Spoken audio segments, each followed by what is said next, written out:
ارے یہ کیا ہے یار، تماشا ہے۔ جس ماں باپ نے دعائیں مانگ مانگ کر اور طلب کر اور تکلیف اٹھا اٹھا کر تم کو پالا، تم اپنی تھوڑی سی خواہش پوری کرنے کے لیے ماں باپ کو قتل کرو گے؟ تمہارے گھر میں چھوٹے بہن بھائی تو ہوں گے، 6 مہینے کے، 7 مہینے کے، سال کے، تو آپ بولو گے ہاں۔ ارے دیکھو تمہارے ماں باپ کا ان کو پالنے میں کیا حال ہے، تم 1 گھنٹہ اپنے چھوٹے بھائی بہن کو نہیں سنبھال سکتے ہو۔ اسی طرح ایک وقت تک تم بھی چھوٹے تھے، 3 ماہ، 4 ماہ، 5 ماہ، سال، 15 مہینے کی تمہاری بھی عمریں تھی، 2 سال کی تمہاری بھی عمر تھی، تم بھی اسی طرح ماں باپ کو ستاتے تھے، اسی طرح تم گھر میں کھڑے کھڑے پیشاب کر دیا کرتے تھے، اسی طرح تم بھی کھانے پینے کی چیزوں کو الٹ پلٹ کر کے پھینک دیا کرتے تھے، اسی طرح تم بھی رات میں 3 دفعہ اٹھ کر اپنی ماں کو جگایا کرتے تھے، اسی طرح تم بھی بیمار ہوتے تھے، اسی طرح چیخو پکار کرتے تھے، تمہارے پیٹ میں درد ہوتا تھا، تم بول نہیں سکتے تھے، تمہارے منہ میں درد تھا، تم بول نہیں سکتے تھے، تمہارے سر میں درد تھا، تم بول نہیں سکتے تھے، تمہارے پاؤں میں تکلیف تھی، تم بول نہیں سکتے تھے، تمہیں سردی لگتی تھی، تم بول نہیں سکتے تھے، تمہیں گرمی ہوتی تھی، تم بول نہیں سکتے تھے، تمہیں بھوک لگتی تھی، تم بول نہیں سکتے تھے، مگر تمہارے ماں باپ جب تم بول نہیں سکتے تھے تب بھی تمہاری بولی سمجھتے تھے۔ آج جب تم بولتے ہو تو ماں باپ کو بولتے ہو تم ہماری بات سمجھتے نہیں، ارے تمہارا ماں باپ اس وقت بھی تمہاری بات سمجھتے تھے جب تم بول نہیں سکتے تھے، آج جب تم بول سکتے ہو تو کیا تمہارے ماں باپ تمہاری بات سمجھتے نہیں ہوں گے؟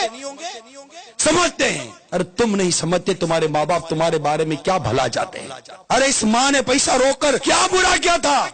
اپنے ماں باپ کی قدر کرنا سیکھو، اپنے ماں باپ کا ادب اور احترام کرنا سیکھو۔ اگر ماں باپ کو ناراض کر کے مر گئے، یقین مانو مر جاؤ گے۔ ماں باپ کو ستانے کی ایسی سزا ہے، کتابوں میں لکھا ہے کہ کئی گناہ جن کی سزا اللہ تعالیٰ قیامت کے دن کے لیے اٹھا رکھتا ہے، مگر ماں باپ کو ستانے کی سزا، ماں باپ کو ناراض کرنے کی سزا ایسی ہے کہ اللہ تعالیٰ آخرت میں تو دیتا ہی دیتا ہے، دنیا میں بھی اس کی سزا کے نظارے نظر آتے ہیں۔